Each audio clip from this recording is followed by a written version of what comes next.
Arizona would agree with me that he would not want his constituents to suffer an environmental calamity. He would not want his constituents to not get some redress because of a declaration of public emergency due to contamination of asbestos.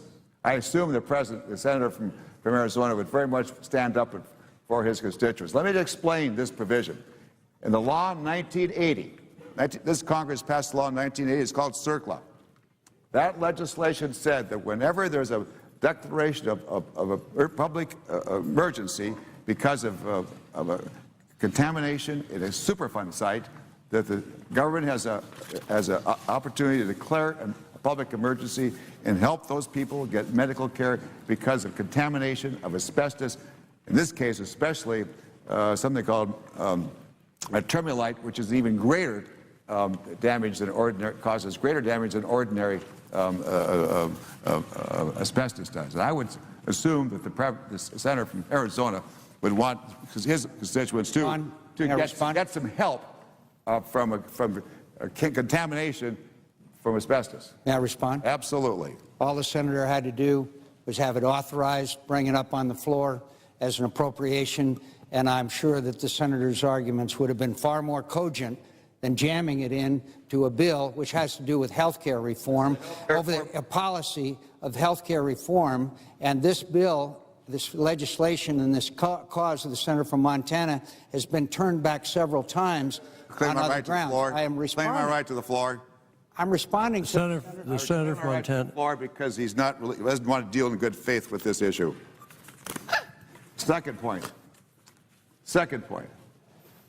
It is disrespectful. It is unseemly for senators in this body to invoke the names of Ted Kennedy and Jack Kennedy in opposition to this bill. It is disrespectful and unseemly, and I frankly am very much surprised that senators would go to that level and try to invoke the names of Ted Kennedy and Jack Kennedy in opposition to this legislation. Talk about profiles and courage. I hear senators on the side say, where is the courage of one senator to stand up and vote against health care reform? That's I keep hearing that side. Where is the courage? Where is the courage of one senator on the Democratic side to stand up and vote against health care reform? Mr. President, I want to turn that around. Profiles and courage by Jack Kennedy and also Ted Kennedy were senators who worked to try to find resolutions to agreements. They want to compromise. They want to work together to get just results. And I asked the senators, where is the senator on that side of the aisle who's got the courage to break from their leadership, break from the partisanship they exercise on their side of the aisle, to work together to pass health care reform? I asked them, where's the courage? Where are the senators who got courage on that side of the aisle to stand up and work together on a bipartisan basis to get health care reform passed? Where? We on this side reached out our hands for bipartisan agreement on health care reform, probably to a fault.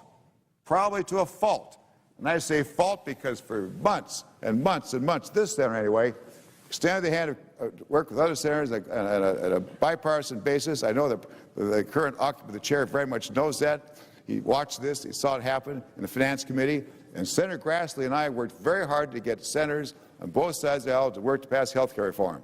Very hard. Then after a while, we had to work towards another approach. The group of 6, 3 Republicans, 3 Democrats.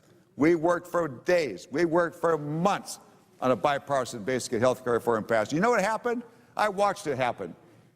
And those senators there in the room were acting in good faith. They're in good faith. They wanted to mutually work together to pass health care reform. They asked very good questions. Senator Enzi, for example, from Wyoming, very good questions. Senator Snowe asked very good questions. Senator Grassley asked very good questions. We worked to get health care reform. But you know what happened? You know what happened, Mr. President? I could feel it happening. One by one, they started to drift away. They wanted to pass health care reform. They wanted to act on a bipartisan basis, but they were pressured from their political party not to do it. Why are they pressured not to do it? Unfortunately, they gave in to their pressure because their leadership wanted to make a political statement. One senator on the floor here said, let's make this Obama's Waterloo. Health care is Waterloo. They do not want to work with us. that side of the aisle. They did not want to work with us because they thought it's better to make a political statement, attack the bill, attack the bill, attack the bill, attack the bill, in order to make political points for the 2010 election. That's what they were trying to do. So I asked, Mr. President, where's the courage? Where's the courage? Where's the Republican senators going to stand up and say, boy, let's work together to pass health care reform? Where's the senators going to stand up in that style and say, you bet, we want to work together to pass health care reform? This senator tried mightily to get bipartisan support. Will the gentleman yield just briefly? From Iowa, who I've been working with for a long, long time, and they just kept, they're pulled away. Senator Grassley, I don't want to speak for him. I know he wanted to get health care reform passed on a bipartisan basis. I know that's the case. But frankly, he got pressured, and he just couldn't do it. I have the highest respect and regard for him. He just couldn't do it. And it's very, very The senator has asked a question. I wonder if he'd yield just briefly. Absolutely. I think the senator has really answered his own question. As a matter of fact, Senator Grassley and Senator Enzi met for hours and hours, weeks upon weeks, with my friend from Montana, in good faith, hoping to come up with a program that could get that 80 vote support that we usually get on matters of that's true. Absolutely. That's how they started out.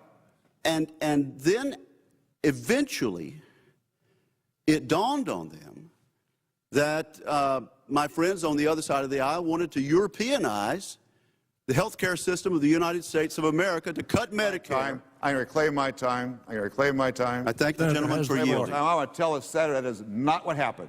I was in the room constantly. I talked to those senators many, many times. That is not what happened. I'll tell you what did happen. Your leadership pressured them not to work together. There is no European-style effort in that room. That is a totally untruthful statement. Totally untruthful statement. None whatsoever. Thank the gentleman for briefly yielding.